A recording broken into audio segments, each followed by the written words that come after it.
Handog ng Radyo Pilipinas World Service ang programang Global na Tayo. Pag-uusapan, hihimayin, aalamin ang mga isyung pinag-uusapan ng bayan at dadalhin sa pandaigdigang plataforma. Global na Tayo, talakayang hindi lang pambansa, bagkus pang global community pa. Global na Tayo, dito sa Radyo Pilipinas World Service, ang online digital station ng Pilipino saan man sa mundo. Tara na, Global na Tayo!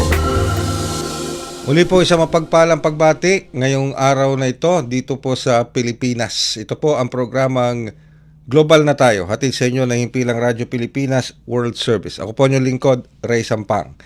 Ang programang Global na Tayo ay ika nga po hatid sa inyo ng RP World Service. Isa po kami sa mga himpilan ng Presidential Broadcast Service Bureau of Broadcast Services sa patnugot ng Presidential Communications Office.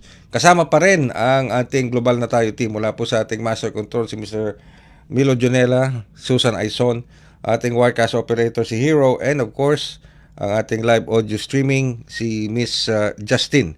At ang ating Executive Producer si Miss Stephanie Vicente. Kami po ay inyo napapanood at napapakinggan live sa pamamagitan nating Facebook broadcast type sa inyo po mga Facebook browser. I-type lamang Radyo Pilipinas World Service. Gayun na rin po sa ating YouTube channel. Sa inyo pong YouTube browser, type lamang Radyo Pilipinas World Service.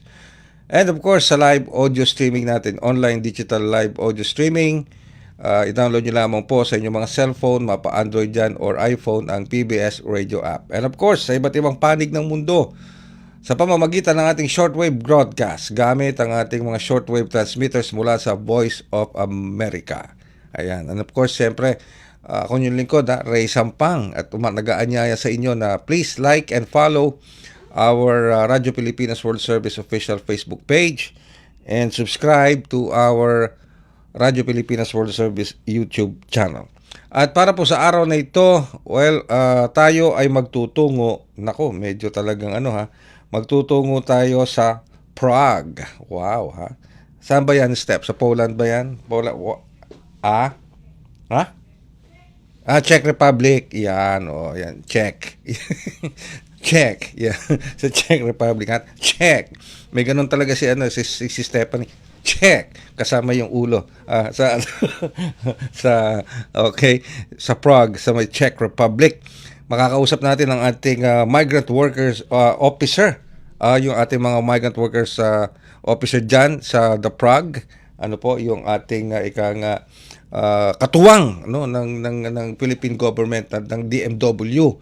Katuwang din ng Philippine Embassy sa pagbibigay ng serbisyo sa ating mga kababayan dyan sa Czech Republic at sa mga iba pang mga jurisdiction sa ilalim ng Migrant Workers Office ng Prague. At later on, sa second portion ng ating programa, kung mapalad po tayo, makakausap din natin ang DepDev, ayan, si Undersecretary Rosemary Idilion. Ito po ay may kinalaman naman dito sa kahapon na pagdideklara, official, pinirmahan na ni Pangulong Marcos Jr.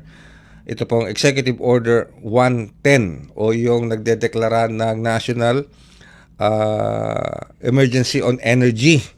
Yan, okay? Pinirmahan na po ng Pangulo yan. So, tingnan natin ano ba ang magiging epekto niyan sa kasulukuyan nating nararanasan na patuloy na pagtaas ng presyo ng produktong petrolyo. Ulitin ko as we speak, sa mga oras na ito, ang presyo po ng diesel sa tatlong malalaking oil players sa bansa. Hindi ko na babanggitin yung mga pangalan, pero naglalaro yan sa pagitan. Diesel ito 110 to 120. Depende po sa gasolinahan at sa lugar kung saan nakasituate yung gasolinahan. Sa gasoline naman, depende rin sa kalidad kasi may 91 octane, may 95 octane, may super, etc. Naglalaro po sa 90 to 95 ang per liter. At ang masakit nito, nakarinig tayo ng balita na baka next week tumaas na naman ang presyo ng produktong petrolyo. Wow. So, antabayan na natin yan, sapagkat natabayan na natin, baka nga magkatotoo yung mga prediction ng ilan nating mga economists na magsasabing maaaring maglaro sa 150 ang kada litro ng diesel, 120 sa kada litro ng gasolina. Sus Mario Joseph, Panginoong mahabagin. Kaya importante, timely itong pagpirma ng Pangulo sa EO 110 o yung Declaration ng National State of Emergency on Energy. Alright? Nasa linya na po natin ang komunikasyon ngayon. Live from Prague sa Czech Republic, si Miss Llewellyn D. Perez, ang ating Labor Attaché ng Migrant Workers Office. Magandang umaga po, Labor Attaché Perez. Si Ray Sampang po ito ng programang Global na Tayo. Magandang umaga po, Sir Ray. Sa lahat po ng inyong mga tagapanood, tagapakinig sa inyong iba't ibang platform, magandang umaga po sa inyong lahat. Ako po si Llewellyn Perez, ang Labor Attaché dito sa Migrant Workers Office sa Prague, sa Czech Republic. Okay, matanong ko lang po, Miss Perez, anong oras na ngayon dyan sa The Prague? Alas 3:36 ng umaga po. Ay, Yun. aray ko. Okay. Pasensya na po kahit nagising namin kayo na ganito kaaga dyan sa The Prague. Maraming salamat po. Isang karangalan po, sir, na maimbita sa inyong programa. Thank you so much po, Labor Attaché Perez. So, unang-una sigurong katanungan ko, ano-ano bang pangunahing serbisyo na inaalok ng Migrant Workers Office sa The Prague para sa ating mga OFW sa Labor Attaché Perez? So Ray, meron pong dalawang pangunahing serbisyo ang Migrant Workers Offices or ang Migrant Workers Office sa Prague. Ang una po dito ay ang masiguro ang kapakanan ng ating mga OFWs. Matiyak na sila ay nagtatrabaho sa legal, ligtas at makatarungang kondisyon. At masiguro na maprotektahan ang kanilang mga karapatan habang nagtatrabaho sila sa ibang bansa. Ang ikalawa naman po na trabaho namin ay yung mag-accredit ng mga kumpanya na nais mag-hire ng Filipino workers.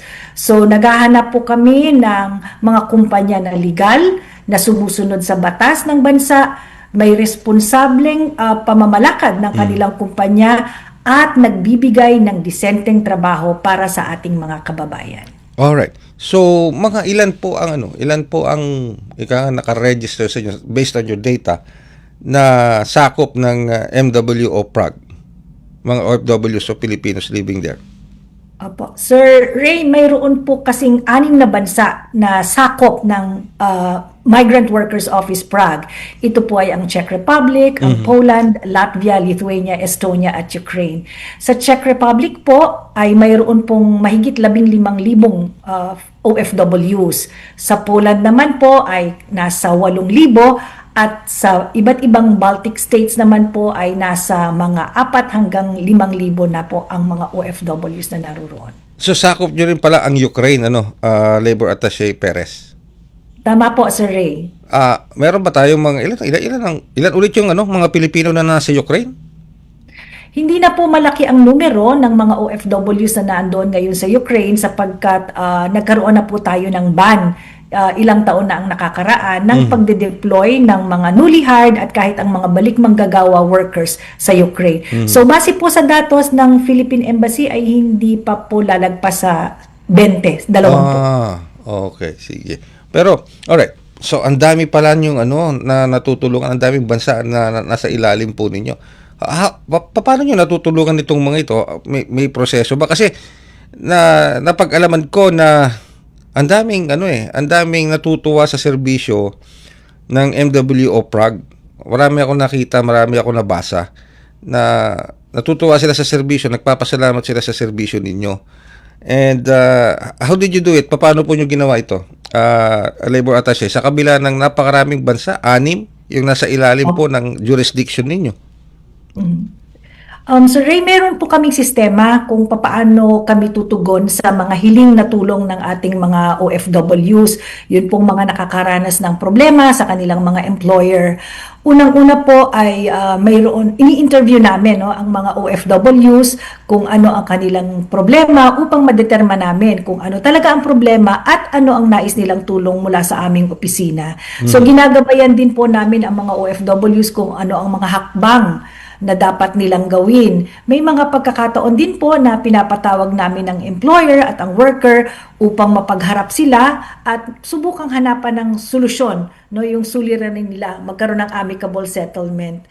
Kung may basihan naman po para magsampa ng kaso ang ating OFW, ay ginagabayan namin or tinutulungan namin sila para sa pagsasampa ng mga kulang reklamo sa kung saan mang opisina po nandito sa anumang bansa sila naroroon. Alright. Ano po yung mga usual na mga problemang idinudulog sa inyo? Kung dito po sa Czech Republic, Sir Ray, kalimitan po yung lalo na sa mga bagong OFWs, yung homesickness. Yung Homesickness? Opo. Kasi kung tutuusin po dito sa Czech Republic, kumpara sa ibang bansa po, ay mas kakaunti pa ang bilang ng mga OFWs. So may mga pagkakataon po na sa isang kumpanya ay nag-iisa pa lamang ang OFW. So nagkakaroon po ng difficulty sa pag-adjust with regard to language, sa culture, sa panibagong trabaho, sa klima. Yan. So diyan po kami pumapasok, nagkakaroon po kami ng counseling. Ayun. So yun yung ginagawa po ng ating MWO together siguro with the Philippine Embassy, no? Counseling and keeping in touch with those Filipinos. Sabi nyo nga po, hindi pa naman sila ganun karami. Nakakalungkot nga naman yun kung nag-iisa ka ng Pilipino, no, sa isang kumpanya o sa isang pagawaan. Tama po. Alright. So, okay. Bukod po dito sa counseling, paano po yung regular communication ninyo with the Filipino community? Although nabanggit nyo nga po, kukunti pa lang naman, I think, dyan sa The Prague ba yun? Na nabanggit po ninyo, hindi pa naman sila ganun karami. Pero, do we have any established Filipino communities na nakatayo na dyan at nakikipag-ugnayan na regularly sa embassy at maging sa MWO office natin sa The Prague? Opo, Sir Ray, marami na pong iba't ibang Filipino communities dito ngayon sa Czech Republic at sa ibang bansa na under our jurisdiction. So isa nga po yun sa talagang tinututukan namin, yung alamin, i-determine kung sino ba ang mga Filipino communities sa bawat bansa na under our jurisdiction. And Sir Ray, mai-share ko lang po, kami po dito sa Migrant Workers Office sa Prague at sa pamumuno po ng iba't ibang Philippine Embassy na nakakasakop doon sa 6 na bansa ay regular po kaming umiikot sa iba't ibang lugar sa mga bansa under our jurisdiction para po mag-conduct ng consular, labor services at post-arrival orientation seminar. So kalimitan po kapag ginagawa namin yung PAOS ay katuwang namin or kasama namin ang mga officials ng Philippine Embassy kung saan ibinabahagi namin sa mga OFWs yung mga dapat po nilang malaman sa bansa kung nasaan sila. At syempre po ipinapaalam namin ang mga serbisyo ng aming opisina na kung sakali naman po na kailangan nila kaming kontakin ay ibinibigay po namin ang aming mga contact information. Or yung pong tulong na mga ganyan bukod sa counseling, yung processing din po ng mga documents, halimbawa may nawalang passport, may problema sa kontrata, merong issue sa labor rights violation, tinutugunan din po ninyo yan, Labor Attaché Perez? Opo, tama po yun, Sir Ray. Yung patungkol po sa mga nagkaproblema sa passport nila, yan po ay tinutugunan ng Philippine Embassy. Ngayon, lahat naman po ng issue tungkol sa OFWs, may mga violation ng kontrata or yan, nagkakaroon ng problema po ang OFWs at kailangan ng counseling, yan naman po ang tumutugon ay ang Migrant Workers Office, katuwang po ang ating Overseas Workers Welfare Administration. Okay.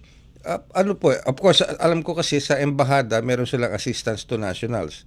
Pero para sa MW o sa DMW, ano po ang ginagamit niyo? Yung bang action fund, Labor Attaché Perez?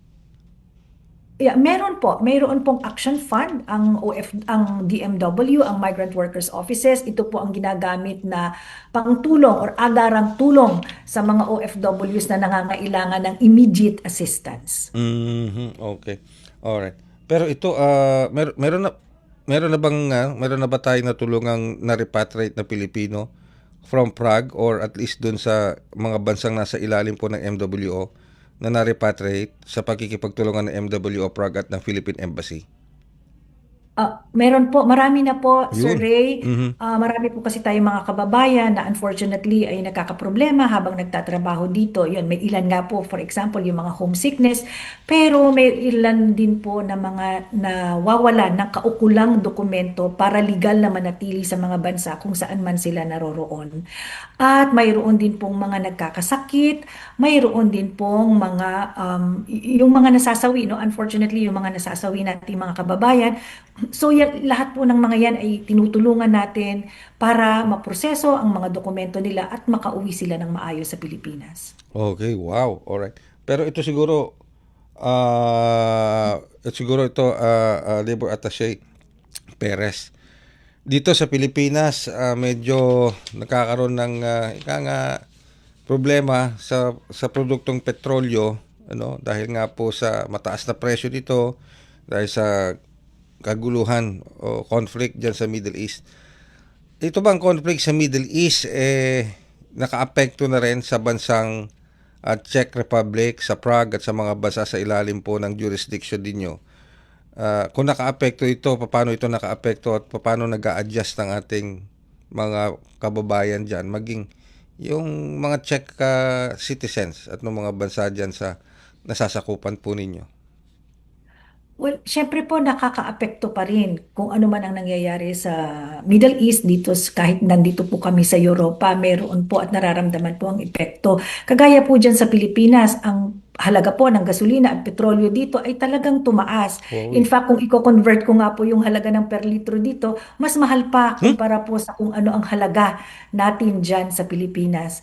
So, unang-una po, yan po ang talagang napakalaking epekto at maaari po ang susunod dito ay tataas na rin ang halaga ng mga basic commodities dito, yung mga pagkain. So, yun po. Pero yun nga lang po, Sir Ray, ang siguro ang isang bentahe or advantage ng mga Filipinos na nakatira dito sa mga bansa under our jurisdiction ay hindi po sila nila kailangang gumastos ng petrolyo para makarating sa Oo. mga trabaho kung saan sila. Oo. Sapagkat very efficient po ang kanilang mga tram, mga bus, Oo. mga Yung public transport, ano? yes, opo, opo, opo. Yun ang medyo kulang pa tayo dito sa Pilipinas, yung efficiency and cost effectiveness ng public transportation. Kumpara diyan sa Europe, diyan sa Czech Republic at sa mga nasasakupan po ng na bansa sa ilalim ng MWO Prog, yung efficiency at cost effectiveness ng public transport. Kaya hindi mo na halos kailangan gumamit ng kotse para lang pumunta sa opisina o sa trabaho, no? Labor Attaché. Opo, tama po yan. Kasi po, kagaya po dito sa Prague, medyo maliliit ang mga kalsada dito. So, mas conveniente po na kami ay gumamit ng tram o ng metro or ng bus. Ayun. So sa ngayon wala pa naman pong epekto sa ating mga kababayan na nagtatrabaho at naninirahan diyan sa The Prague, sa Czech Republic at sa mga bansa na under your jurisdiction itong nangyayari. Although mataas ba? Nagulat ako doon, mas mataas pa pala yung presyo ng kanilang produktong petrolyo kung i-compute nyo, no? Dito sa nangyayari ngayong presyuhan dito sa Pilipinas. Yan, alright. Sige. So wala pa naman pong humihingi na saklolo sa inyo dahil dito sa nangyayari ngayon sa Middle East, epekto at least nagti-trickle down diyan. That's good news, ano po. Pero sa pagkakataong ito, Labor Attaché Perez, tulad na nabanggit ko kanina, napansin namin at napatunayan ko dun sa mga pagre-research namin, marami nagpapasalamat at kumikilala sa mabilis na aksyon ng MWO Prague at sa pagtugon ninyo dito sa kanilang mga suliranin. Paano nyo po ito ginawa? Paanong communication ang ginamit ninyo para madaling maka-access sa inyo ang ating mga kababayan na nagtatrabaho at naninirahan sa Prague para mabigyan sila kagad ng agarang serbisyo publiko? Sir Ray, yung aming pong opisina dito ay mayroon po kaming website, mwo-prague.org. Sa website na yun po, inilagay namin yung lahat ng sa tingin namin ay mga impormasyon na laging itinatanong ng ating mga OFWs. So, at doon din po sa website na yon, mayroon kaming link kung saan pwede silang mag-fill out ng form kung mayroon silang hinaharap na problema.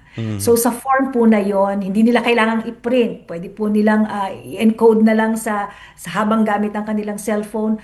Makukuha namin yung buong impormasyon tungkol sa kung ano man yung problema nila, employer, at ano yung nais nilang tulong. Bukod doon, Sir Ray, sa website na yan, meron kaming tinatawag na parang digital kaagapay. Parang assistant po siya. So, pwede pong magtanong ang ating mga kababayan kay digital kaagapay at sasagot po ito, no? Tutugon sa mga tanong patungkol sa mga serbisyo ng MWO Prague at ng OWA Prague. So, sa ganyan pong paraan, Sir Ray, ang nakita naming napakalaking tulong ay hindi kailangang mag-email ng OFW or mag-text message at saka pa maghihintay ng sagot. Instant po ang sagot na ipinoprovide ni digital kaagapay sa aming mga kliyente. Wow, that's nice. That's nice. Ano yun, ano? Yung advantage ng technology, labor attaché, Perez, yung nangyari sa inyo. So, well, sa pagkakataong ito, gusto ko man pahabain itong ating usapan na labor attaché Perez, kaya lang we're running out of material time. Sayang siguro. Sa susunod step, imbitahan natin muli ang MWO Office Prague sa Babangon sa Makabayang Serbisyo Publiko. Okay? Para mas mahaba ang ating usapan with labor attaché Llewellyn D. Perez na siya ring migrant workers officer sa Prague. So we're very very thankful and very very appreciative sa oras sa pinagkaloob nyo. Biruin nyo anong oras siya, madaling araw, pero gumising at nakipag-ugnayan pa rin po kayo sa amin, ang ating labor attaché Llewellyn D. Perez. Maraming salamat po. Nonetheless, meron pa po kayong nais na iparating na mensahe o informasyon sa ating mga kababayan dito sa Pilipinas at maging sa Prague at sa mga bansa sa ilalim po ng inyong jurisdiction. Go ahead po, Labor Attaché Perez. Muli po, maraming salamat po sa pagkakataon na ito, Sir Ray. Patungkol po sa mga kababayan natin na nais magtungo dito sa Czech Republic or sa mga bansa under our jurisdiction, ay pinapaalalahanan ko lang po kayo na maging maingat po, maging mapanuri kung ano man po ang trabaho na gusto nyong pasukin dito sa mga bansa under our jurisdiction. Please po, i-visit ninyo po ang website ng Department of Migrant Workers para makita nyo po doon ang mga accredited job vacancies at siguruhin po ninyo na ang kausap nyong ahensya ay lisensyado at meron siyang valid license mula sa Department of Migrant Workers. Para naman po sa mga kababayan naming OFW na nandito sa Czech Republic at sa mga bansa under our jurisdiction, meron po kaming website, ang mwo-prague.org. Bisitahin niyo po yung website namin. Nandyan po ang lahat ng contact information namin. Kung kailangan niyo po kaming tawagan, ay kami po ay laging handa upang makipag-ugnayan sa inyo. Yun lamang po at marami pong salamat. And with that, Labor Attaché Perez at the same time ang ating Migrant Workers Office dyan sa Prague, maraming salamat po. Thank you very much for your service and dedication sa ating mga kababayan, sa ating mga OFWs. Maraming salamat po. Mabuhay po kayo. Ang ating pong Labor Attaché, Migrant Workers Office sa Prague, walang iba kundi si Ms. Llewellyn D. Perez. Mula po dyan. Talaga naman, biruin nyo, talagang gumising ng ganun kaaga. Itong ating Labor Attaché, Llewellyn D. Perez, para po makausap natin at makapaghatid ng mga mahalagang impormasyon tungkol sa mga ginagawa nilang serbisyo, pagtulong sa ating mga overseas Filipino workers dyan po sa The Prague at dun sa iba pang mga bansa na nasa ilalim ng kanilang jurisdiction. Magbabalik po ang programang Global na Tayo makalipas ang ilang paalala. Mas pinadali na ang government transactions sa tulong ng eGov.ph Super App. Pwedeng-pwede mo nang magawa ang lahat ng ito. I-download ang eGov app sa iyong smartphone o tablet mula sa App Store o Google Play Store. Pagkatapos, ilagay ang iyong mobile number at i-authenticate gamit ang one-time PIN o OTP para marehistro ang iyong account. Saka ilagay ang iyong mga pangunahing impormasyon at kumpletuhin ang facial recognition technology para sa verifikasyon ng iyong pagkakakilanlan. Para sa mas mabilis at mas maayos na serbisyong panggobyerno, gamitin na ang eGov.ph Super App. Alright, kayo po yung patuloy na sumusubaybay sa ating programang Global na Tayo dito pa rin sa Radyo Pilipinas World Service. Ano nyo, minsan talagang napaka-unfair ng mundo, no? Napaka-unfair. Ikaw, nagtatrabaho ka, talagang nagko-concentrate ka sa trabaho mo, you're giving it all your best. Pagtingin mo sa kaliwa, kumakain lang sila. Oo, kumakain lang sila ng pizza. Ayan, at saka umiinom ng soft drinks. Bagamat mataas ang presyo ng mga pangunahing bilihin ngayon, nagagawa pa nilang kumain ng sandamakmak na pizza na hindi man lang sila nag-aalok. Ayun. Napaka-unfair talaga. No? Anyway, kayo po yung patuloy na sumusubaybay sa programang Global na Tayo dito pa rin sa Radyo Pilipinas World Service. Now, on a more serious matter, kahapon, inaprubahan na po, pinirmahan na ni Pangulong Ferdinand Marcos Jr. itong Executive Order 110 o yung Declaration ng National State Emergency on Energy. Ano po? At sa ilalim po niyan, yung tinatawag na Uplift Program. Ano po? At malaki po ang role dito ng Department of Development and Planning o DepDep. At hinggil dyan, kausap po natin ngayon sa linya ng komunikasyon ng walang iba kundi ang ating Undersecretary ng DepDep, Undersecretary Rosemary Edelion. Magandang umaga po, Yusek Edelion. Si Ray Sampang po ito sa programang Global na Tayo. Yes, good morning, Sir Ray. Nainggit din yata ako doon sa Oo pizza. nga. Oo nga. Alam nyo, Yusek, sabi ko nga, napaka-unfair talaga. No? Nagtatrabaho tayo. Ako, inimbitahan kita on a very, very short notice, pero tumugon ka kagad. Ako naman, nandito, nagtatrabaho, simula pa kanina alas 5 ng umaga. Tapos titingin ako sa kaliwa ko, kumakain lang sila ng pizza. Ano? Hindi man lang sila, Yusek, nag-aalok na ano. Tapos sabi, yan ba ang may problema sa pera? Sabi ko, wala sila, ano? Hindi, okay. Diretso na, naglalabas na ako ng sama ng loob nito. Kayo naman, kausap ko si Yusek eh. Anyway, Yusek Edelion, so, EO, Executive Order 110, declaring a national state of emergency on energy. And of course, may role po dito iba't ibang ahensya ng gobyerno including DepDep. Pero unang-una po, Yusek Edelion, how can this EO 110 sabihin na nating alleviate itong problema na nararanasan po natin ngayon dahil sa kakulangan o sobrang taas ng supply ng fuel products dito sa Pilipinas, Yusek Edelion? Yes, thank you for this question. At saka yun nga, napaka-timely nitong Executive Order 110. Pero para rin po for the information po ng ating mga kababayan, no, lagi naman po talagang nag-uusap ang kabinete dito. Ang isang maganda lang dito is nailagay po in black and white, no, ano yung mga kanya-kanya naming responsibilities dito sa para ma-weather natin itong nangyayari na ito. So malaking bagay ito kasi may direksyon, no, ang bawat isa, although may kanya-kanya kami responsibility, pero nandun yung yung mechanism, no, so that we would work together and may coherence yung aming mga interventions. Mm-hmm. Okay, so this involves of course the Department of Finance, Bangko Sentral, DTI, even the PNP is also involved here. DepDep is involved here. DOTR is also involved here. Pero ang DepDep, I think, will serve as a secretariat. Tama po ba ako doon, Yusek Edelion? Tama po. Yung pong secretary ng DepDep is a member of that uplift na committee. Tapos kami po yung technical and administrative secretariat. Okay. So, ano po ang importance ng role ninyo ngayon as a secretariat? Ano po ang nga po maaasahan ng iba't ibang mga ahensya mula po sa inyo sa DepDep bilang secretariat ng EO 110? Mm-hmm. Yeah, actually hindi po bago sa amin tong papel na to, no. Isa pang natatandaan namin nung time po ng COVID na nagkaroon tayo ng task force on recovery. Tayo po ang actually nag-chair noon at saka yung secretariat, no. Kaya nga po nung simulang nag-reopen yung economy, dahil nga may nakalatag na plano, madali pong a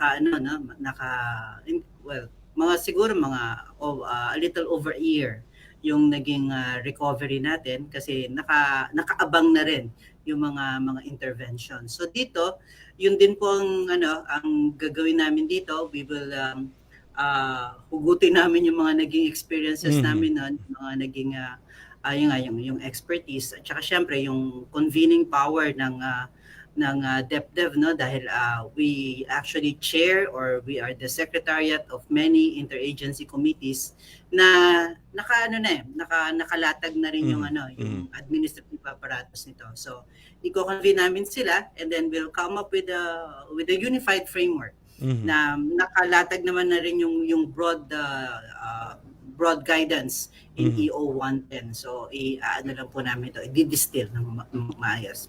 And under this EO 110 is the Uplift Committee. Ano po? Yusek Idilion. Can you tell us more about the Uplift Committee, Yusek Idilion, and ano ang relevance and relation nito sa EO 110 at sa nga po kinakaharap natin problema ngayon pagdating sa petroleum products? Yeah.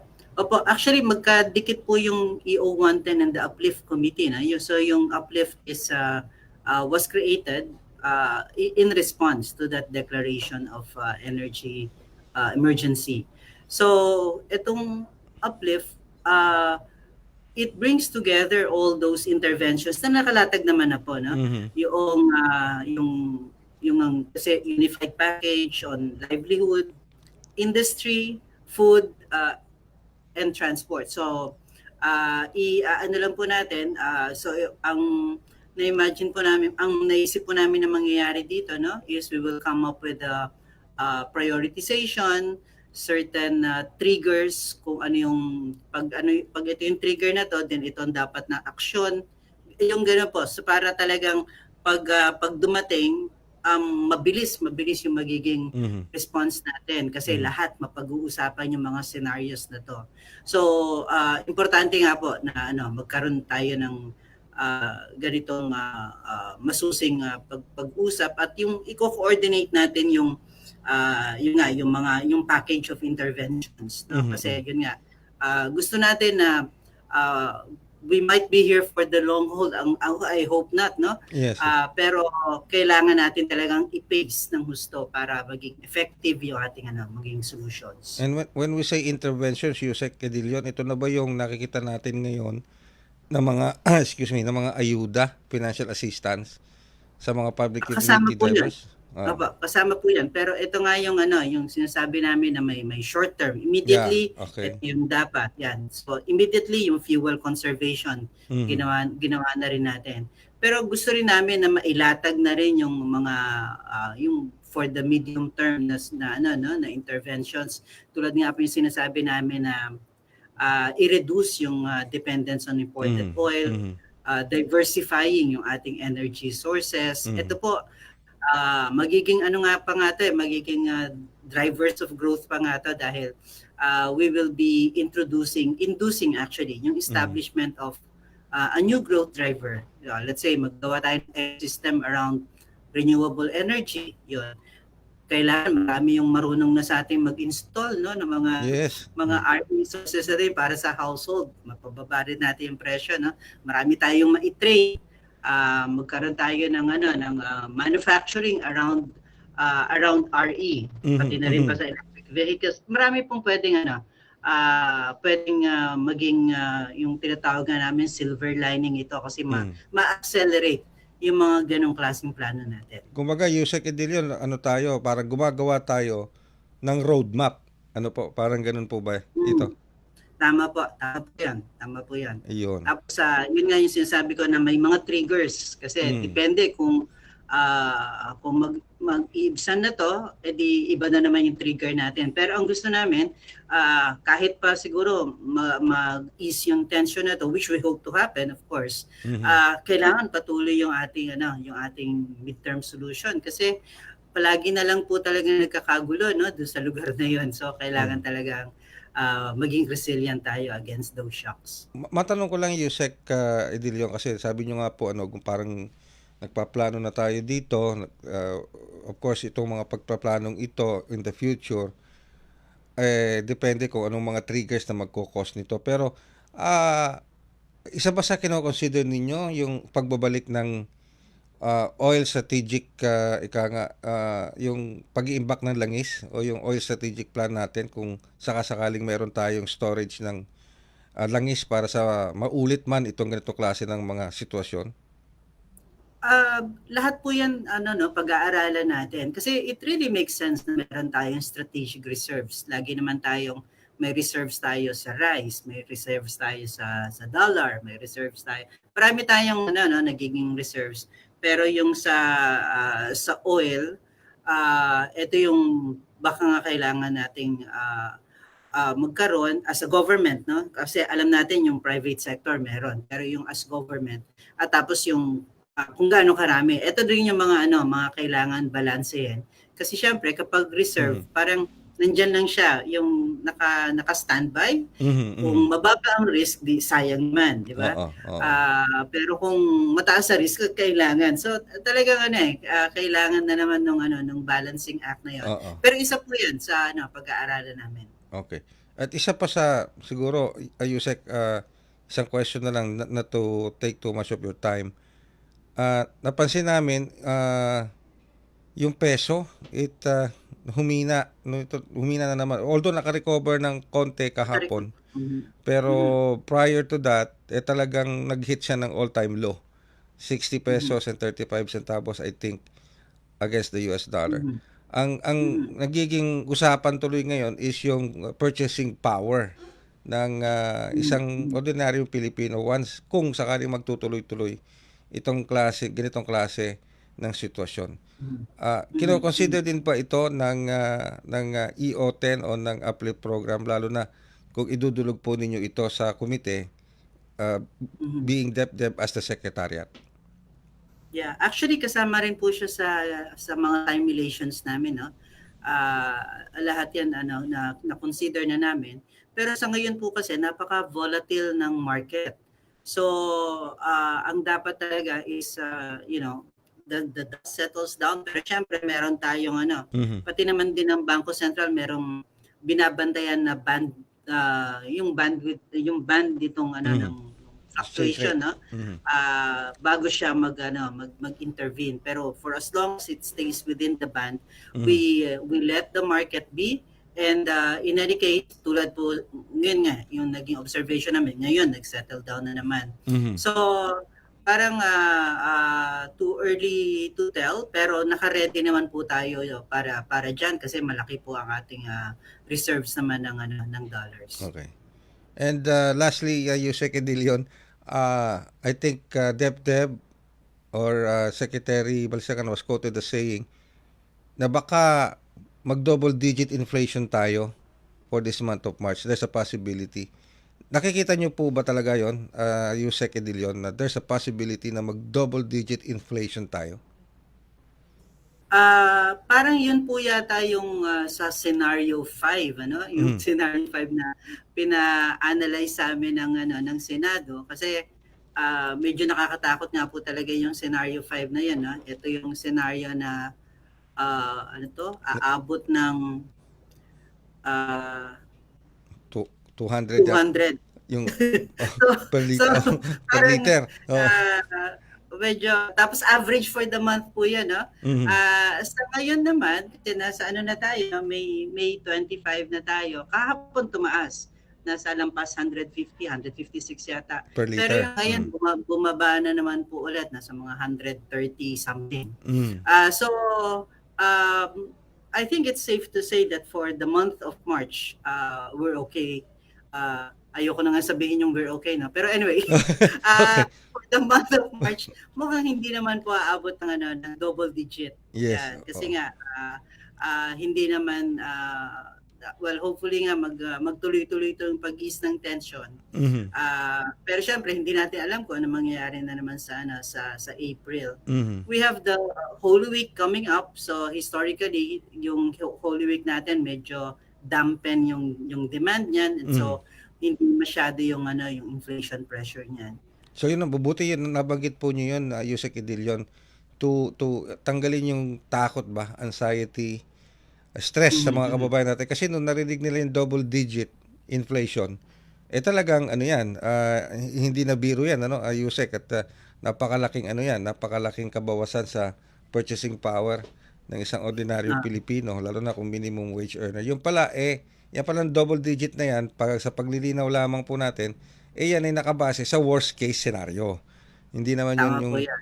ordinaryong na kasalukuyan, kundi sa worst case scenario kung saan maaring umabot sa 200 pesos per liter ang presyo ng diesel, okay, o ng anumang produktong petrolyo. So that's a worst case scenario. Hindi yan yung existing o yung maaari nating asahan sa susunod na another inflation printout, kundi worst case scenario. Okay. Ay, buti na lang naniwalagan tayo dyan ni Yusek Edilion. Maraming salamat po, Yusek Edilion. As usual, salamat po sa oras sa pinagkakaloob niyo sa amin. Thank you again. Pasensya na po sa short notice, pero we highly appreciate your time and your expertise on the matters being discussed. Maraming salamat po, Yusek. Yes, wala po nga naman, Sir Ray. Okay, ang ating pong DepDev Undersecretary Rosemary Edilion. At sa pamamagitan po ng panayam natin na yan, nating nalaman na yung double digit na sinasabi na lumabas, na napag-uusapan din, na nagkokos ng konting anxiety, ng stress, sa atin. Dahil double digit na yan, ibig sabihin, pag double digit, ang inflation, 10 or higher.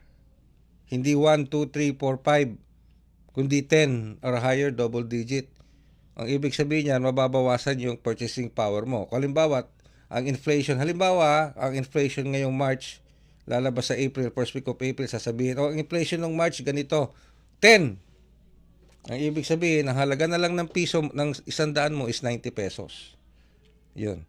Kung yun maski may pera ka, ang tanong ngayon, may mabibili ka ba? Dahil sa mga problema sa logistics. Pero sinasabi nga ni Yusek Edilion, that is based on a worst case scenario. Hindi yan po yung ordinary sitwasyon na nararanasan natin ngayon. And they don't see it coming that high hanggat nakokontrol pa ang sitwasyon. And hopefully nga po, sa mga ginagawang hakbang ngayon ng gobyerno, ng pamahalaan, lalo-lalo na sa itong pamamagitan ng EO 110,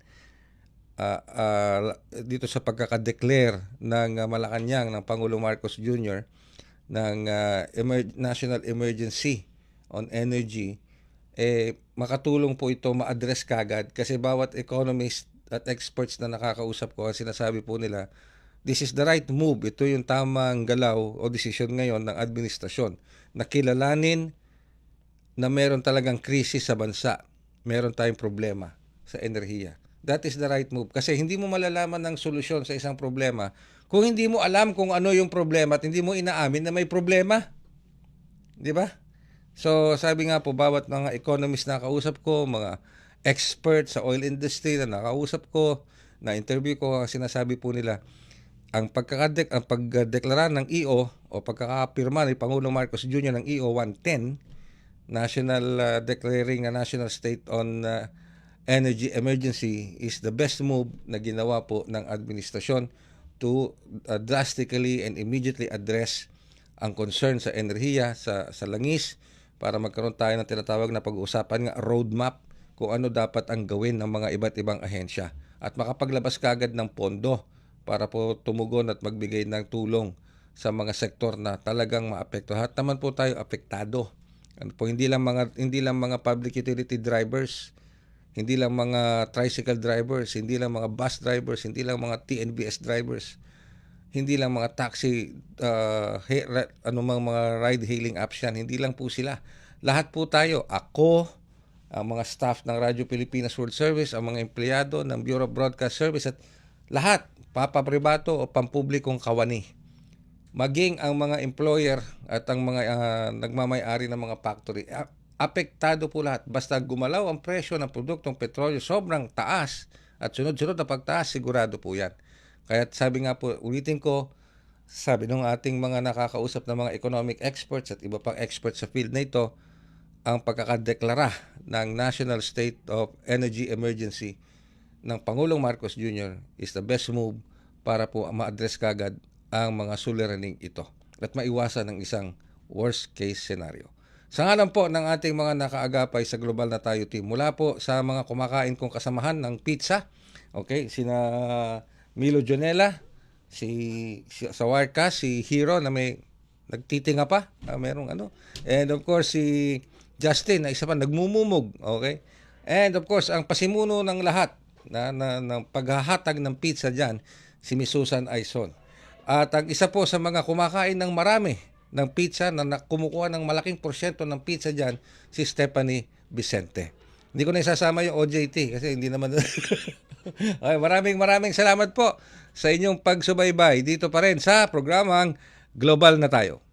Handog ng Radyo Pilipinas World Service ang programang Global na Tayo. Pag-uusapan, hihimayin, aalamin ang mga isyung pinag-uusapan ng sabihin nyo, bayan kasama at ako dadalhin sa pandaigdigang plataforma. Global na Tayo, talakayang hindi lang pambansa, bagkus pang global community pa. Global na Tayo, dito sa Radyo Pilipinas World Service, ang online digital station ng Pilipino, saan man sa mundo. Tara na, Global na Tayo.